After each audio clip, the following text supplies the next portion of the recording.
আহা, আমার কতদিনের শখ আজকে পূরণ হচ্ছে। মাথার উপর ছাদটা তৈরি করবার জন্য কত কষ্ট করেছি আমি। অবশেষে ওপরওয়ালার দয়ায় আমি বাড়িটা তৈরি করতে পারছি। এবার ভালোয় ভালোয় কাজটা শেষ করতে পারলে বাঁচি।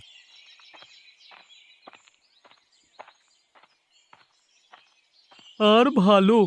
ভাইরে ভাই নগেন, কাউকে কখনো চুরির টাকায় বাড়ি করতে দেখেছো? হ্যাঁ ভাই, এই তো চোখের সামনে দেখতে পাচ্ছি। কত দেখলাম। সারা জীবন আমরা খাটাখাটনি করে মরে গেলাম, নিজের বাসস্থানটা করতে পারলাম না। আর এখানে দেখো, একজন একেবারে পাকা বাড়ি তুলছে। যত সব। কি আর বলবে, তোমার আমার এত টাকা পয়সা আছে ভাই যে ঘর তৈরি করব। কি দরকার? এইভাবে কোনো জায়গা থেকে টাকা মেরে বড় লোক হওয়ার দরকার নেই। তোমরা দুজনে কি বলছো এসব?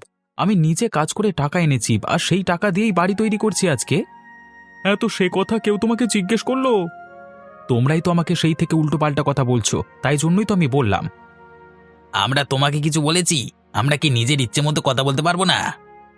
বাবারে বাবা, না হয় একটু পয়সাই হয়ে গেছে, তা বলে সবসময় মানুষ দেখলে এইভাবে কথা বলতে হবে? এত জায়গা থাকতে আমার বাড়ির সামনে এসে এসব কথা আলোচনা করতে তোমাদের লজ্জা করে না? বলি, রাস্তাটাও কেউ কিনে নিয়েছে নাকি? আমরা কি এখানে দাঁড়িয়ে কথা বলতে পারবো না? এত অহংকার ভালো নয় বাবু। না হয় একটা বাড়ি করছো, তা বলে সবসময় এ লোকেদেরকে ছোট লোক ভাবা ঠিক নয়। ঠিকই বলেছ। এই চলো, আমরা বরং এখান থেকে যাই। না হলে আবার আমাদের নামে বলবে যে আমরা নাকি পরনিন্দা পরচর্চা করে বেড়াই, যত সব। মানুষ বটে, নিজেদের কোনো কাজকর্ম নেই, লোকের উন্নতি দেখলেই শুধু হিংসে। জানি না এসব মানুষেরা লোকের উপর হিংসে করে কি করে ভালো থাকে। একদিন না একদিন তো এদের রাজত্ব শেষ হবেই হবে। আরে রূপালি যে, তা বাজার সদাই করা হলো? হ্যাঁ দিদি, এই যে বাজার করে নিয়ে যাচ্ছি। তা তোমার কি খবর?